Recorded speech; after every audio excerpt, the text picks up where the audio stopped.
বিসমিল্লাহির রহমানির রহিম। সম্মানিত দর্শক শ্রোতা, আসসালামু আলাইকুম। আমি আনোয়ার খান, সূর্যোদয় বাংলা মিডিয়া আপনাদের স্বাগত। শরীয়তপুর জেলার গোসাইর নিবাসী মোসাম্মদ কুলসুমা বেগম, বয়স 45। পিতা মৃত্যু লালু সর্দার। কুলসুমা বেগম একজন হতদরিদ্র নারী। তার বাবা মা, স্বামী এবং তার সন্তান কেউ বেঁচে নেই। তিনি একা বসবাস করেন এবং জীবিকার জন্য নির্ভরশীল অন্যের সহায়তার উপর। তার নিজের কোনো জমি নেই। তিনি এলাকার ইউনুস সর্দারের জায়গায় আশ্রয় নিয়ে বসবাস করেন। তার নামে কোনো খতিয়ানভুক্ত জমি নেই। কুলসুমা বেগমের মাসিক কোনো আয় নেই। তিনি অন্যের দয়া ভিক্ষার উপর নির্ভরশীল। কুলসুমা বেগম একজন অসহায় ও দরিদ্র সীমার নিচে বসবাসরত নারী।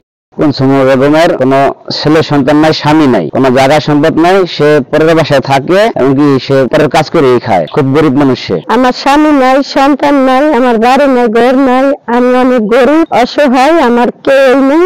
মানুষের বাড়ি থাকি, মানুষের জায়গায় থাকি, মানুষের ঘরে থাকি। কুলসুমা বেগমের নামে সরকারি কোনো ভিজিটি কার্ড, খাদ্য সহায়তা নেই। তাই কুলসুমা বেগম দেশ ও প্রবাসে থাকা দয়াবান লোকদের কাছে আর্থিক সহযোগিতা এবং সার্বিক সহায়তার জন্য সূর্যোদয় বাংলা মিডিয়ার মাধ্যমে আবেদন জানিয়েছেন। কুলসুমা বেগম একজন অসহায় এবং হতদরিদ্র নারী। কোনো সহৃদয়বান ব্যক্তি তাকে সহযোগিতা করতে চাইলে তার ব্যক্তিগত মোবাইল নাম্বারে যোগাযোগ করতে পারেন। সম্মানিত দর্শক শ্রোতা, আজ এই পর্যন্তই। কথা হবে অন্য কোনো সময়, অন্য কোনো দরিদ্র, হতদরিদ্র, প্রতিবন্ধীদেরকে নিয়ে। আপনারা সবাই ভালো থাকুন, ভালো রাখুন চারপাশের সকলকে। সূর্যোদয় বাংলা মিডিয়ার সাথেই থাকুন, পাশেই থাকুন।